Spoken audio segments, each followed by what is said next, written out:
Hi అండి, అందరికీ నమస్తే. Welcome back to Karuna's kitchen. ఈరోజు వీడియోలో లడ్డు బూందీని ఎలా ప్రిపేర్ చేసుకోవాలో చూపిస్తున్నాను. లడ్డు ఇలా సాఫ్ట్గా ఎంతో టేస్టీగా ఎలా చేయాలో స్టెప్ బై స్టెప్ ప్రాసెస్ అంతా షేర్ చేస్తాను. వీడియో స్కిప్ చేయకుండా చూడండి. ఈ లడ్డుని స్వీట్ షాప్ స్టైల్లో వచ్చేలాగా పర్ఫెక్ట్ రెసిపీ మీతో షేర్ చేస్తున్నాను. లేట్ చేయకుండా వీడియోలోకి వెళ్ళిపోదాం. ముందుగా బూందీ లడ్డు ప్రిపేర్ చేసుకోవడానికి కావలసిన పదార్థాలు ఏంటో చూద్దాం. 1 కేజీ శనగపిండి, కేజీ చక్కెర, యాలకులు, ఎండు ద్రాక్షలు, కొబ్బరి, cashew nuts, pinch of food colour and pinch of baking soda.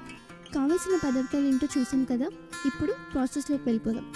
ముందుగా కేజీ శనగపిండికి సరిపోయే వాటర్ తీసుకొని పిండిని బాగా కలుపుకోవాలి. పిండి మరీ జారుగాను ఉండకూడదు, మరీ గట్టిగాను ఉండకూడదు. ఈ విధంగా ఈ కన్సిస్టెన్సీ వచ్చేలాగా ప్రిపేర్ చేసుకోవాలి. శనగపిండిని మొత్తం పేస్ట్ లాగా కలుపుకొని అందులో టేస్ట్కి సరిపడా ఉప్పు అలాగే కొంచెం వంట సోడా వేసుకొని బాగా కలిసేలాగా మిక్స్ చేసుకోండి.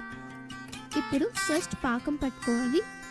దానికోసం కేజీ చక్కెర తీసుకోవాలి. ఇక్కడ నేను కేజీ శనగపిండి తీసుకుంటున్నాను కాబట్టి దానికి సరిపోయేలాగా కేజీ చక్కెర తీసుకుంటున్నాను.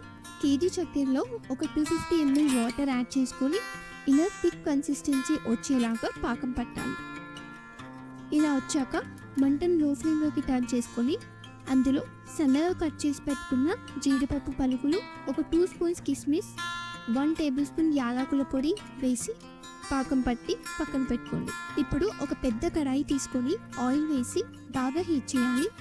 ఆయిల్ని హీట్ చేసి కడాయి మందంగా ఉండే చూసి తీసుకోండి. ఇలా ఆయిల్ బాగా వేడయ్యాక బూందీని వేసుకోవాలి. బూందీని వేసుకోవడానికి ఇలా చిన్నుల గిన్నె యూజ్ చేస్తున్నాను. దీనివల్ల బూందీ ఒక 2 లేదా 3 ఆయిల్ వేస్తే అయిపోతుంది. బూందీ ఇలా లైట్ గోల్డెన్ కలర్ వచ్చాక తీసి ఆల్రెడీ పట్టి పెట్టుకున్న పాకంలోకి వేయాలి. బూందీ మరీ క్రంచిగా అయ్యేలా వేయించొద్దండి. కారం బూందీకైతే క్రంచిగా వేయించుకోవాలి, లడ్డు బూందీకైతే కొంచెం మెత్తగా ఉండేలాగా వేయించుకోవాలి. ఈ బూందీని పాకంలోకి వేసుకొని నీట్గా మిక్స్ చేసుకోండి. ఇలా బూందీని కొంచెం చల్లారనివ్వాలి. చల్లారేటప్పుడు అలా వదిలేయకండి, మధ్య మధ్యలో కలుపుతూ ఉండాలి, లేదంటే బూందీ బిగుసుకుపోతుంది. ఈ బూందీ పూర్తిగా చల్లారిపోకూడదు. చేత్తో పట్టుకోవడానికి వీలుగా ఉండేంత వేడిగా ఉండేలా చూసుకోండి. ఇలా బూందీ కొంచెం గోరువెచ్చగా ఉన్నప్పుడే లడ్డు కట్టాలి, అప్పుడే ఈజీగా వస్తుంది. ఇలా కట్టిన లడ్డూలు ఫ్యాన్ కింద పెట్టి ఆరనివ్వాలి.